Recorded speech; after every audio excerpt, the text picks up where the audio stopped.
July 13 UPSC civil service എക്സാമിന് relevant ആയിട്ടുള്ള കുറച്ച് ടോപ്പിക്കുകളാണ് നമ്മൾ ഡിസ്കസ് ചെയ്യാൻ വേണ്ടി പോകുന്നതായിട്ടുള്ളത്.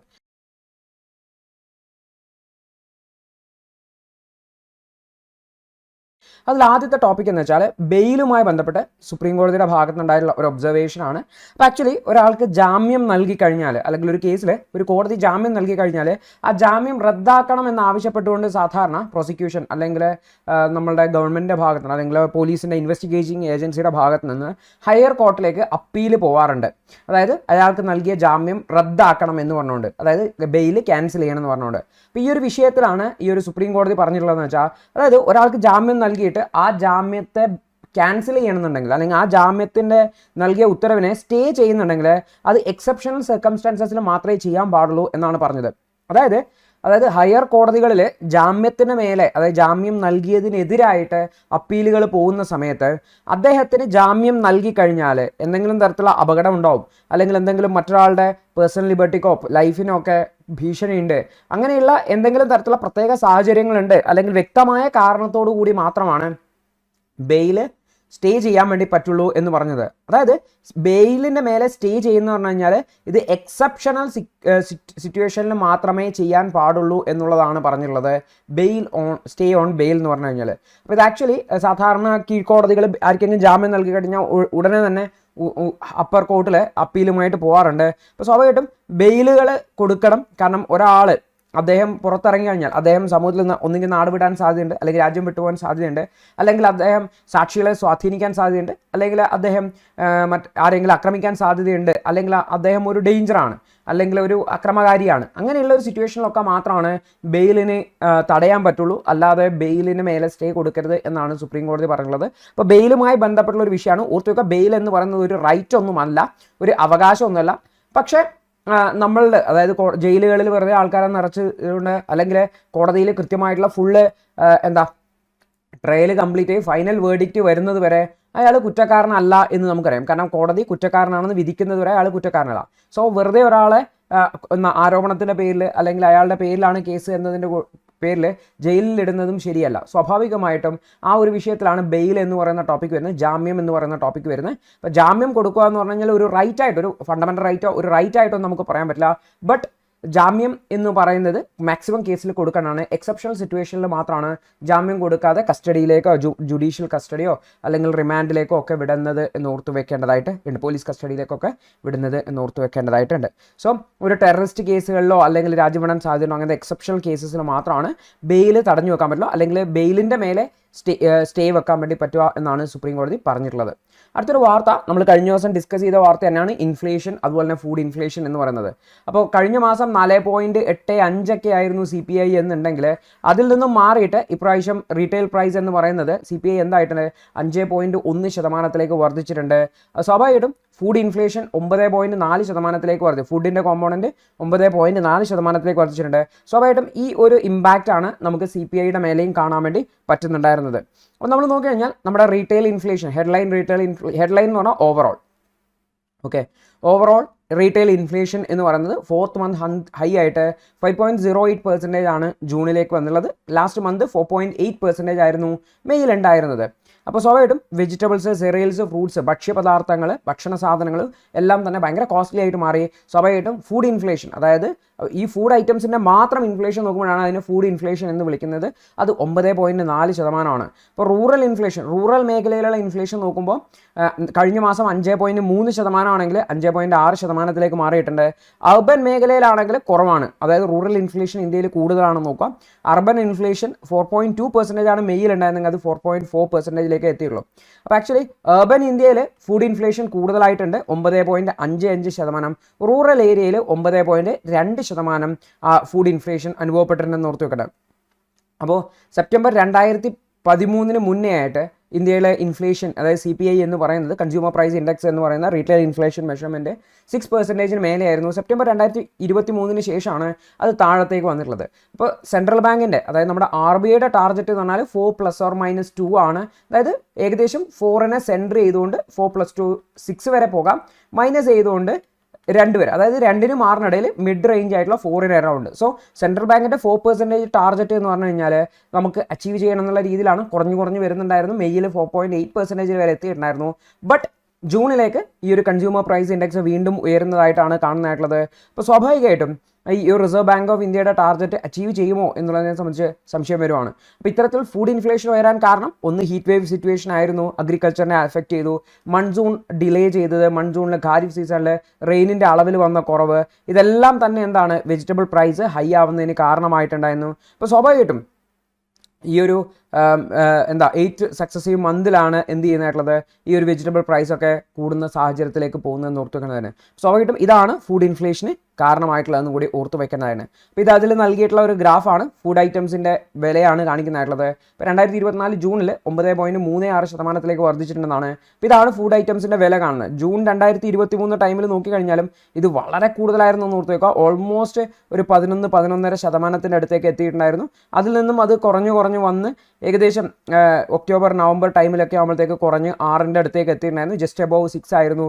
വീണ്ടും കൂടി ഇപ്പോൾ വീണ്ടും കൂടി വരികയാണ് എന്നുള്ളൊരു ടെൻഡൻസിയാണ് നമുക്ക് കാണാൻ വേണ്ടി പറ്റുന്നതായിട്ടുള്ളത്. അപ്പോൾ ആക്ച്വലി നമ്മൾ നോക്കിക്കഴിഞ്ഞാൽ ഇതാണ് ഇന്ത്യയിലെ ഫുഡ് ഇൻഫ്ലേഷൻ്റെ ഒരു ട്രെൻഡ് എന്നുകൂടി നമ്മളൊന്ന് ഓർത്ത് വയ്ക്കേണ്ടതായിട്ടുണ്ട്. അടുത്തൊരു വാർത്ത എന്ന് വെച്ചാൽ മൺസൂണിൽ രക്ഷാപ്രവർത്തനങ്ങൾ നടത്തുന്ന നേപ്പാളി ആർമി ട്രൂപ്പുകൾ രക്ഷാപ്രവർത്തനം നടത്തുന്നതുമായി ബന്ധപ്പെട്ടിട്ടുള്ള ഒരു പിക്ചറാണ്. അപ്പോൾ ഇതിൽ മൺസൂൺ മെയ്ഹേം എന്ന് പറഞ്ഞിട്ടുള്ള ഒരു വാർത്തയാണ്, ഒരു ഫോട്ടോ ആണ്. അപ്പോൾ ഇതിൽ തൃശ്ശൂലി എന്ന് പറയുന്ന ഒരു റിവറിനെ കുറിച്ചാണ് പറയുന്നത്. അപ്പോൾ ഈ തൃശ്ശൂലി എന്ന് പറയുന്ന റിവറിനെയാണ് നമ്മൾ നോക്കാൻ വേണ്ടി പോകുന്നതായിട്ടുള്ളത്.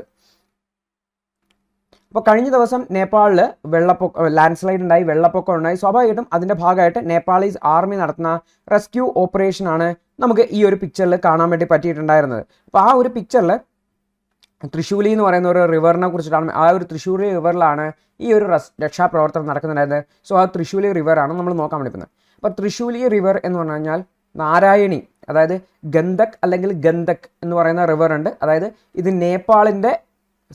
ഗംഗയുടെ ഒരു ട്രൈബ്യൂട്ടറിയാണ് ഗന്ധക്.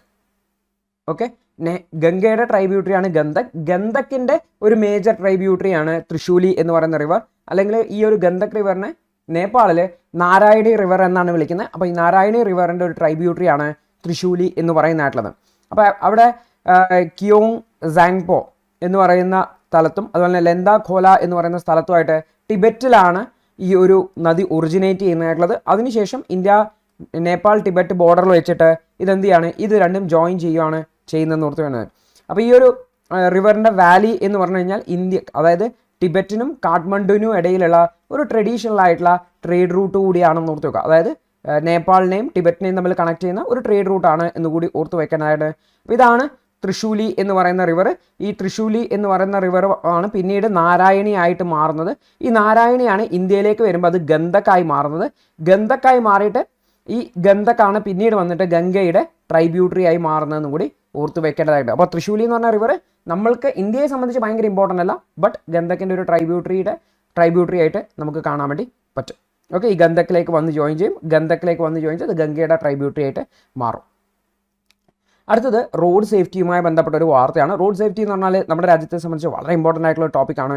അപ്പോൾ റീസെൻ്റ് ആയിട്ട് ഉത്തർപ്രദേശിൽ ജൂലൈ 10 ഒരു പ്രൈവറ്റ് ഡബിൾ ഡെക്കർ ബസ് ഒരു മിൽക്ക് ടാങ്കറുമായിട്ട് കൊളൈഡ് ചെയ്യുകയും 18ഓളം ആൾക്കാർ മരണപ്പെടുകയും ചെയ്തു. അപ്പോൾ ആക്സിഡൻറ്റ് സ്ഥലത്ത് നിന്നുള്ള ചിത്രമാണിത്. സ്വാഭാവികമായിട്ടും നിങ്ങൾക്ക് ആ ഒരു ആക്സിഡൻറ്റിൻ്റെ ഇമ്പാക്റ്റ് എത്രയാണെന്ന് മനസ്സിലാക്കാൻ വേണ്ടി പറ്റും. അപ്പോൾ ലോക്കൽ ആൾക്കാർ, അതായത് അവിടെ ഉണ്ടായിരുന്ന ആൾക്കാർ പറഞ്ഞു വെച്ചാൽ ബസ്സിന് ഇൻഷുറൻസ് ഉണ്ടായിരുന്നില്ല, അത് റിന്യൂ ചെയ്തിട്ടുണ്ടായിരുന്നില്ല. അതുപോലെ തന്നെ ഡ്രൈവറിന് ഒരു അലാം സിസ്റ്റം ഉണ്ട്, ഓവർ സ്പീഡൊക്കെ ആകുമ്പോൾ അല്ലെങ്കിൽ ഡ്രിഫ്റ്റ് ചെയ്യുന്ന സമയത്തൊക്കെ അതൊന്നും തന്നെ ഓൺ ആയിട്ടുണ്ടായിരുന്നില്ല. അപ്പോൾ സ്വാഭാവികമായിട്ടും ആക്സിഡൻറ്റ് നടന്ന് വലിയ ഡാമേജ് ഉണ്ടാവുകയാണ്. അപ്പോൾ സ്വാഭാവികമായിട്ടും സ്റ്റേറ്റ് ഗവൺമെൻറ്റിൻ്റെ എൻക്വയറി നടക്കുന്നുണ്ട്. അപ്പോൾ സ്വാഭാവികമായിട്ടും സ്റ്റേറ്റ് ഗവൺമെൻറ്റിൻ്റെ എൻക്വയറി നടക്കുന്നതിൻ്റെ ഇടയിൽ നമ്മുടെ രാജ്യത്ത് ഇത്തരത്തിലുള്ള ആക്സിഡൻറ്റുകൾ, ഈവൻ കേരളത്തിൽ നോക്കി കഴിഞ്ഞാൽ നിങ്ങൾക്ക് ആക്സിഡൻറ്റുകൾ റിപ്പീറ്റഡ് ആയിട്ട് കാണാൻ പറ്റും.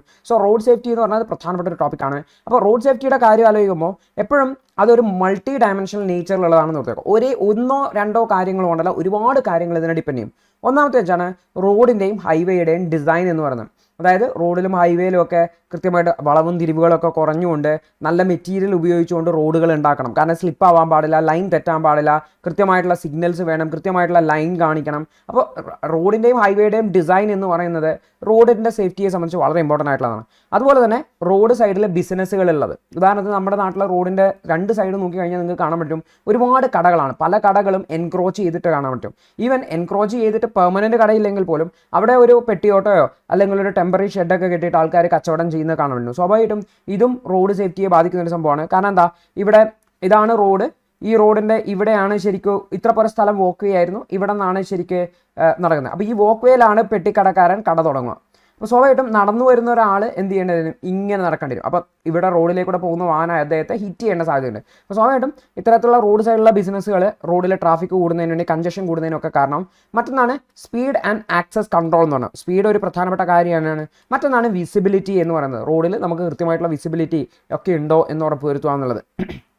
അപ്പോൾ ആക്ച്വലി റോഡ് എന്ന് പറയുന്നത് നമ്മൾ നോക്കിക്കഴിഞ്ഞാൽ നാഷണൽ ഹൈവേസ് ഉണ്ട്, സ്റ്റേറ്റ് ഹൈവേസ് ഉണ്ട്, ഈവൻ പഞ്ചായത്തിൻ്റെ റോഡുകളുണ്ട്. അപ്പോൾ സ്വാഭാവികമായിട്ടും ഓരോ പഞ്ചായത്തിലുള്ളതും അല്ലെങ്കിൽ ഓരോ സ്ഥലത്തുള്ള റോഡുകളുടെയും മറ്റുമൊക്കെ കൃത്യമായിട്ടുള്ള, അത് റോഡിൽ കുണ്ടും കുഴിയൊന്നുമില്ല, സുരക്ഷിതമായ റോഡാണ്, മറ്റുള്ള കാര്യങ്ങളൊക്കെ ഉറപ്പ് വരുത്തേണ്ടത് അതാത് ഗവൺമെൻറ്റുകളുടെ, സ്റ്റേറ്റ് ഗവൺമെൻറ് ആയിക്കോട്ടെ, പഞ്ചായത്ത് ആയിക്കോട്ടെ, NHA ആയിക്കോട്ടെ, national highway authority of India ആയിക്കോട്ടെ, സെൻട്രൽ ഗവൺമെൻറ്, അവരുടെ ഉത്തരവാദിത്തമാണ്. അപ്പോൾ സ്വാഭാവികമായിട്ടും ഈ മുനിസിപ്പൽ അതോറിറ്റീസ് ഒക്കെയാണ്, ലോക്കൽ ബോഡീസ് ഒക്കെയാണ് ആക്ച്വലി ഈ പ്രൈവറ്റ് ഈ ഒരു ഇൻഫ്രാസ്ട്രക്ചർ ഡെവലപ്മെൻറ്റിനെ കുറിച്ചിട്ട് നോക്കേണ്ട ഒരു ഏജൻസി. പ്രത്യേകിച്ചും ലോക്കൽ ബോഡിയുടെ കടകളും മറ്റുമൊക്കെ തുടങ്ങുന്നത് അവിടുത്തെ ലോക്കൽ ബോഡിയുടെ കീഴിലാണ് വരിക, അല്ലേ? പഞ്ചായത്തിൻ്റെ കീഴിലൊക്കെ രജിസ്ട്രേഷനൊക്കെ എടുക്കണം, ബിൽഡിംഗ് ഒക്കെ പണിയുന്നതിന് വേണ്ടിയിട്ട്. സ്വാഭാവികമായിട്ടും അത് കൃത്യമായിട്ട് ഉറപ്പ് വരുത്തുവാണെങ്കിൽ ഈ എൻക്രോച്ച്മെന്റ് പ്രശ്നത്തെ നമുക്ക് അഡ്രസ് ചെയ്യാൻ വേണ്ടി വരും. അപ്പോൾ ഇന്ത്യയിൽ ഈ ഒരു ആക്സിഡന്റിന്റെ കേസ് എന്ന് വെച്ചാൽ ഇത് ഒറ്റപ്പെട്ട ആക്സിഡന്റ് അല്ല. നാഷണൽ ക്രൈം റെക്കോർഡ്സ് ബ്യൂറോയുടെ കണക്ക് പ്രകാരം 1.71 ലക്ഷം ആൾക്കാരാണ് മരണപ്പെട്ടിട്ടുണ്ടായിരുന്നത് 2022 റോഡ് ആക്സിഡൻറ്റ് പ്രകാരം.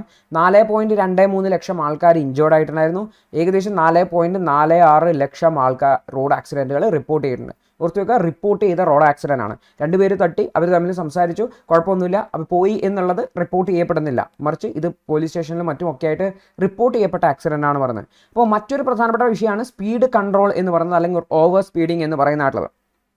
പ്രത്യേകിച്ചും റോഡ് ആക്സിഡൻറ്റുകൾ ഉണ്ടാകുമ്പോൾ അത് ഡെഡ്ലി ആയി മാറുന്നത് അല്ലെങ്കിൽ മരണനിരക്ക് വർദ്ധിക്കാൻ കാരണമാവുന്നത് സ്പീഡ് കൺട്രോൾ ആണെന്ന് പറയാം. അപ്പോൾ സ്വാഭാവികമായിട്ടും ഈ ഒരു ഈ ഒരു സ്പീഡ് കൺട്രോൾ എങ്ങനെ ചെയ്യുക എന്നുള്ളതാണ് റോഡ് സേഫ്റ്റിയുമായി ബന്ധപ്പെട്ട വളരെ പ്രധാനപ്പെട്ട ഒരു വിഷയം. അപ്പോൾ ഓരോ റോഡുകൾക്കും റോഡ് സ്പീഡൊക്കെ മെൻഷൻ ചെയ്തിട്ടുണ്ടെങ്കിലും അത് കൃത്യമായിട്ട് നമ്മുടെ രാജ്യത്ത് ഫോളോ ചെയ്യുന്നില്ല എന്ന് നമുക്കറിയാം. അപ്പോൾ സ്പീഡ് ബ്രേക്കേഴ്സ് വെക്കണം, അതുപോലെ തന്നെ റൗണ്ട് അബൌട്ടുകളൊക്കെ കൃത്യമായിട്ട് വെക്കുക, അതുപോലെ സിഗ്നൽ ലൈറ്റിംഗ് ഒക്കെ വെക്കുക എന്നുള്ളതൊക്കെ നമുക്ക് ഈ റോഡ് ആക്സിഡൻറ്റുകൾ കുറക്കാൻ വേണ്ടി സഹായിക്കാൻ വേണ്ടി പറ്റും. കൂടാതെ ഓട്ടോമോട്ടീവ് ഇൻഡസ്ട്രി സ്റ്റാൻഡേർഡുകൾ മെച്ചപ്പെടുത്തുക. കാരണം ഒരു ആക്സിഡൻറ്റ് നടക്കുമ്പോൾ ആ ഒരു വാഹനം ക്രാഷ് ആയിട്ടാണ് ആൾക്കാർ മരണപ്പെടുന്നത്. അത് അഡ്രസ്സ് ചെയ്യണമെന്നുണ്ടെങ്കിൽ ആ വെഹിക്കിൾ നല്ല സ്ട്രെങ്ത് ഉള്ള വെഹിക്കിൾ ആയിരിക്കണം. അതിനു വേണ്ടിയിട്ട് ഓട്ടോമോട്ടീവ് ഇൻഡസ്ട്രി സ്റ്റാൻഡേർഡുകൾ മെച്ചപ്പെടുത്തുക. മെച്ചപ്പെട്ട ഉയർന്ന സ്റ്റാൻഡേർഡുകളിൽ, അതായത് സേഫ്റ്റി ഉറപ്പ് വരുത്തിക്കൊണ്ടുള്ള എന്തുണ്ടാക്കുക, വാഹനങ്ങൾ ഉണ്ടാക്കുക എന്നുള്ളതാണ്. അപ്പോൾ ലോക്കൽ അതോറിറ്റീസ് ശ്രദ്ധിക്കണം. കാരണം ഓരോ ലോക്കൽ അതോറിറ്റിയുടെ കീഴിലുള്ള റോഡുകൾ കൃത്യമായിട്ട് ഡെവലപ്ഡ് ആണ്, വെൽ ഡെവലപ്ഡ് ആണ്, അതിൽ എൻക്രോച്ച്മെൻറ്റുകൾ ഒന്നുമില്ല എന്നൊക്കെ ഉറപ്പ് വരുത്താനുള്ള പറ്റും ലോക്കൽ അതോറിറ്റിക്ക്. അത് ശ്രമിക്കേണ്ടതായിട്ടുണ്ട്, പ്രോപ്പർ എക്യുപ്മെൻറ്റും ഉപയോഗിക്കേണ്ടതായിട്ടുണ്ട്. കൂടാതെ ഈ എന്തെങ്കിലും തരത്തിലുള്ള വീഴ്ചകൾ വരുത്തുന്ന ആൾക്കാർ, ഓവർ സ്പീഡ് ചെയ്യുക അല്ലെങ്കിൽ നിയമത്തിന് ലംഘിച്ചുകൊണ്ട് വാഹനം ഓടിക്കുക, അത്തരത്തിലുള്ള ആൾക്കാരുടെ ഹാഷറായിട്ടുള്ള പെനാൾട്ടി കൊടുക്കുക എന്നുള്ളതാണ്. പ്രത്യേകിച്ചും ഇപ്പോൾ നിലവിലുള്ള പെനാൾട്ടീസ് നോക്കിക്കഴിഞ്ഞാൽ അത് ഒരു ക്രിമിനൽ ഒഫൻസ് ആയിട്ട് നോർമലി വരുന്നില്ല. ഇങ്ങനെ മരണമൊക്കെ വന്നു കഴിഞ്ഞെങ്കിൽ മാത്രമേ അത്തരത്തിൽ രീതിയിലേക്ക് വരും. എങ്കിലും അവിടെയും വരുന്ന കേസ് എന്ന് വെച്ച് കഴിഞ്ഞാൽ അശ്രദ്ധയോടുകൂടി വാഹനം ഓടിച്ചു എന്നൊക്കെ പറഞ്ഞ പെനാൾട്ടിയും മറ്റുമൊക്കെയാണ് വരുന്നത്. അപ്പോൾ സ്വാഭാവികമായിട്ടും അതിനെ കുറച്ചുകൂടി ഹാഷറായിട്ടുള്ള ഒരു പെനാൾട്ടി ആക്കി മാറ്റുന്നതിന് വേണ്ടിയിട്ടുള്ള ശ്രമങ്ങൾ ഉണ്ടാവണം. കാരണം ചെറിയ ഒരു പെറ്റി, ഇപ്പോൾ ഹെൽമെറ്റ് ധരിക്കുക 500 രൂപ ഫൈൻ എന്ന് പറഞ്ഞാലും ആൾക്കാർ ഹെൽമെറ്റ് ധരിക്കുന്നത് 500 രൂപ ഫൈൻ എടുക്കാതെ വരും. അതുകൊണ്ട് തന്നെ കൃത്യമായിട്ടുള്ള സേഫ്റ്റി റിക്വയർമെൻറ്റ്സ് ഉണ്ട് എന്ന് ഉറപ്പെടുത്തുക. അതിനെ സംബന്ധിച്ച് കൃത്യമായിട്ടുള്ള അവെയർനെസ് നൽകുക എന്നുള്ളത് വളരെ ഇമ്പോർട്ടൻ്റ് ആണ്. നമുക്ക് റെയിൽവേ സ്റ്റേഷനിലൊക്കെ ഇപ്പോൾ MVDയുടെ ഒക്കെ വിളിച്ചു പറയുന്നത് നമുക്ക് കേൾക്കാൻ വേണ്ടി പറ്റും. ഹെൽമെറ്റ് ധരിക്കുന്നത് പോലീസിനെ പറ്റിക്കാനല്ല, നിങ്ങളുടെ സുരക്ഷയ്ക്ക് വേണ്ടിയാണ്. ആ ഒരു അവെയർനെസ് ഉണ്ടാക്കുക എന്നുള്ളതാണ് മറ്റൊരു പ്രധാനപ്പെട്ട കാര്യം. അതുപോലെ തന്നെ മുനിസിപ്പൽ ബോഡീസിനും കാര്യമായിട്ടുള്ള സ്റ്റെപ്പുകൾ എടുക്കാൻ വേണ്ടി പറ്റും. അവരുടെ ബിൽഡിങ്ങുകളും മറ്റും ഒക്കെ ഉണ്ടാക്കുന്ന സമയത്ത് ലോക്കൽ ബിസിനസ്സുകളൊക്കെ കാണുന്നത് അവർക്ക് ആ റോഡ് ആക്സസ്, റോഡിനെ ഒരിക്കലും ബ്ലോക്ക് ചെയ്യപ്പെടുന്നില്ല എന്ന് ഉറപ്പുവരുത്താനുള്ള ശ്രമം ഉണ്ടാവേണ്ടതായിട്ടുണ്ട്. അതുപോലെ മിനിസ്ട്രി ഓഫ് റോഡ് ട്രാൻസ്പോർട്ടും ഹൈവേസും അവരും കൃത്യമായിട്ട് ഡാറ്റകൾ കളക്ട് ചെയ്യുക, പബ്ലിഷ് ചെയ്യേണ്ടതായിട്ടുണ്ട്. വെഹിക്കിൾ രജിസ്ട്രേഷൻ ഡാറ്റയും മറ്റുമൊക്കെ, സേഫ്റ്റി സർട്ടിഫിക്കറ്റുകൾ, ടെസ്റ്റിംഗ് സെൻറ്റേഴ്സ്, ക്രൈറ്റീരിയ, അതായത് വാഹനങ്ങൾ കൃത്യമായിട്ട് ടെസ്റ്റ് ചെയ്യാനും സേഫ്റ്റി ഉറപ്പുവരുത്താനും ആവശ്യമായിട്ടുള്ള സൗകര്യങ്ങൾ നമ്മുടെ രാജ്യത്തുണ്ട് എന്ന് ഉറപ്പുവരുത്തേണ്ടതായിട്ട് ഉണ്ട്. അതുപോലെ ക്വാളിറ്റി ഓഫ് ഡാറ്റയും കൂടെ ഉറപ്പുവരുത്തണം. അതായത് നമ്മൾ ഈ കളക്ട് ചെയ്യപ്പെടുന്ന ഡാറ്റ കൃത്യമാണ് എന്നുള്ളത് ഉറപ്പുവരുത്തണം. സ്വാഭാവികമായിട്ടും അതിനെ നമ്മൾ കൃത്യമായിട്ട് മോണിറ്റർ ചെയ്ത് കുറച്ച് കൊണ്ടുവരുന്നതിന് വേണ്ടിയുള്ള ഒരു ശ്രമം നമ്മുടെ രാജ്യത്ത് ഉണ്ടാവേണ്ടതായിട്ടുണ്ട് എന്നുകൂടി ഓർത്തു വെക്കാം. കൂടാതെ ഞാൻ ഓൾറെഡി പറഞ്ഞ ഗ്രേറ്റർ പബ്ലിക് അവയർനെസ് എന്ന് പറയുന്നത് വളരെ വളരെ ഇമ്പോർട്ടൻ്റ് ആണ്. നമ്മുടെ രാജ്യത്ത് നല്ലൊരു ട്രാൻസ്പോർട്ട് കൾച്ചർ ഉണ്ടാക്കണം എന്നുണ്ടെങ്കിൽ ആൾക്കാർ ഈ ഒരു അവയർനെസ് ഉണ്ടാവണം. അവർക്ക് റോഡ് നിയമങ്ങളെക്കുറിച്ചും റോഡ് സേഫ്റ്റിയെക്കുറിച്ചും അവയർനെസ് ഉണ്ടാവണം. ഓവർ സ്പീഡിങ്ങിനെ സംബന്ധിച്ച് ഐഡിയ ഉണ്ടാവണം. സ്വാഭാവികമായിട്ടും അത്തരത്തിലുള്ള സ്റ്റെപ്പുകൾ എടുത്തെങ്കിൽ മാത്രമേ ഇതിൽ നമുക്കൊരു മാറ്റം കാണാൻ വേണ്ടി പറ്റുള്ളൂ. അതുകൊണ്ട് തന്നെ നിലവിൽ ഈ ഒരു ആൾക്കാരുടെ ആറ്റിറ്റ്യൂഡ് ഇഷ്യൂ അഡ്രസ്സ് ചെയ്യുക എന്നുള്ളത് വളരെ വളരെ ഇമ്പോർട്ടൻ്റ് ആയിട്ടുള്ള കാര്യമാണ്. നമ്മൾ സ്ട്രിക്റ്റ് ആയിട്ടുള്ള ഹാഷറായിട്ടുള്ള പെനാൽറ്റി ഇമ്പോസ് ചെയ്യുന്ന സമയത്ത് ആൾക്കാർ ആ പെനാൽറ്റി അവോയ്ഡ് ചെയ്യാൻ വേണ്ടിയിട്ട് നിയമത്തെ ഫോളോ ചെയ്യുന്നു എന്ന് മാത്രമേ ഉണ്ടാവുള്ളൂ. മറിച്ച് നമുക്ക് ആ ഒരു ക്യാമറ ഇല്ലാത്തൊരു സ്ഥലം എന്ന്, അല്ലെങ്കിൽ ഇപ്പോൾ ആർട്ടിഫിഷ്യൽ ഇൻ്റലിജൻസ് ക്യാമറ ഉണ്ട്, AI ക്യാമറ ഉണ്ടെന്ന് പറഞ്ഞാൽ ആ ഈ AI ക്യാമറ ഇല്ലാത്ത സ്ഥലം വന്നു കഴിഞ്ഞാൽ അവർ ഹെൽമെറ്റ് ഊരുന്ന ഒരു സാഹചര്യമാണ്, അല്ലെങ്കിൽ സീറ്റ് ബെൽറ്റ് അഴിച്ചിടുന്ന ഒരു സാഹചര്യമാണ്, അല്ലെങ്കിൽ ഒരു ചെറിയ റോഡിലൂടെ പോകുമ്പോൾ അവർ സീറ്റ് ബെൽറ്റ് ഇടില്ല. ഓക്കെ, അപ്പോൾ ഇത് കൃത്യമായിട്ടുള്ള അവയർനെസ് ഉണ്ടാക്കുക എന്നുള്ളത് വളരെ വളരെ ഇമ്പോർട്ടൻ്റ് ആയിട്ടുള്ള ഒരു കാര്യമാണ്. അപ്പം നിങ്ങൾക്ക് സർവീസ് സെൻറ്ററിലൊക്കെ നിങ്ങൾ ചിലപ്പോൾ സംസാരിച്ചിട്ടുണ്ടെങ്കിൽ നിങ്ങൾക്ക് അറിയാൻ വേണ്ടി പറ്റും. അതായത് ഒരാൾ ഒരു ആക്സിഡൻറ്റ് നടന്നപ്പോൾ സർവീസ് സെൻറ്ററിൽ പരാതിയായിട്ട് പോയി, എന്താണ്, ആക്സിഡൻറ്റ് നടന്നപ്പോൾ എയർ ബാഗ് ഓൺ ആയിട്ടില്ല എന്ന്. അപ്പോൾ എയർ ബാഗ് ഓൺ ആയിട്ടില്ല എന്നുണ്ടെങ്കിൽ, അതായത് സീറ്റ് ബെൽറ്റ് ലോക്ക് ആണെങ്കിൽ മാത്രമേ എയർ ബാഗ് ഓൺ ആവത്തുള്ളൂ. അതായത് ആക്സിഡൻറ്റ് നടക്കുമ്പോൾ എയർ ബാഗ് റിലീസ് ചെയ്യത്തുള്ളൂ. അപ്പോൾ അത് സീറ്റ് ബെൽറ്റ് ഇട്ടാൽ മാത്രമേ എയർ ബാഗ് ലോക്ക് ഓൺ ആവത്തുള്ളൂ എന്ന് അയാൾക്ക് അറിയില്ല. അദ്ദേഹം AI ക്യാമറേനെ പറ്റിക്കാൻ വേണ്ടി മാത്രം സീറ്റ് ബെൽറ്റ് ഇടുന്ന ഒരു വ്യക്തിയാണ്. സ്വാഭാവികമായിട്ടും എന്തായിരിക്കും അവിടെ സംഭവിച്ചിട്ടില്ല എന്ന് നിങ്ങൾക്ക് കൃത്യമാണ്. അപ്പോൾ ഇവിടെ അവയർനെസ്സിൻ്റെ ഒരു വലിയ പ്രശ്നമുണ്ട്. അപ്പോൾ ആ ഒരു വലിയ പ്രശ്നത്തെ അഡ്രസ്സ് ചെയ്തെങ്കിൽ മാത്രമേ നമുക്ക് കുറച്ചുകൂടി ബെറ്റർ ആയിട്ടുള്ള ഒരു കൾച്ചറിലേക്ക് വരാൻ വേണ്ടി പറ്റുള്ളൂ എന്നുകൂടി ഓർത്തു വെക്കുക. അടുത്തത് നമ്മുടെ രാജ്യത്തെ പബ്ലിക് ഡിസ്ട്രിബ്യൂഷൻ സിസ്റ്റവുമായി ബന്ധപ്പെട്ടതാണ്. Public distribution system household എക്സ്പെൻഡിച്ചറിനെ ഇമ്പാക്റ്റ് ചെയ്യുന്നുണ്ട് എന്നുള്ളതാണ് പറയുന്നതായിട്ടുള്ളത്. അപ്പോൾ പബ്ലിക് ഡിസ്ട്രിബ്യൂഷൻ സിസ്റ്റം എന്ന് പറഞ്ഞാൽ നമുക്ക് GS3 എക്കണോമിയിൽ ഇമ്പോർട്ടൻ്റ് ആയിട്ടുള്ള ഒരു ടോപ്പിക്കാണ്, സിലബസിൽ തന്നെ മെൻഷൻഡ് ആയിട്ടുള്ള ടോപ്പിക്കാണ്. അപ്പോൾ ഇന്ത്യയിലെ പബ്ലിക് കൂടുതൽ ദി ഹിന്ദു ന്യൂസ് പേപ്പർ അനാലിസിസിനു വേണ്ടി പ്രതിമാസം 189 രൂപ എന്ന നിരക്കില് മെമ്പർഷിപ്പ് എടുക്കാവുന്നതാണ്. യൂട്യൂബ് വഴിയും ലേണേഴ്സ് IAS ആപ്പ് വഴിയും ക്ലാസുകൾ കാണാവുന്നതാണ്.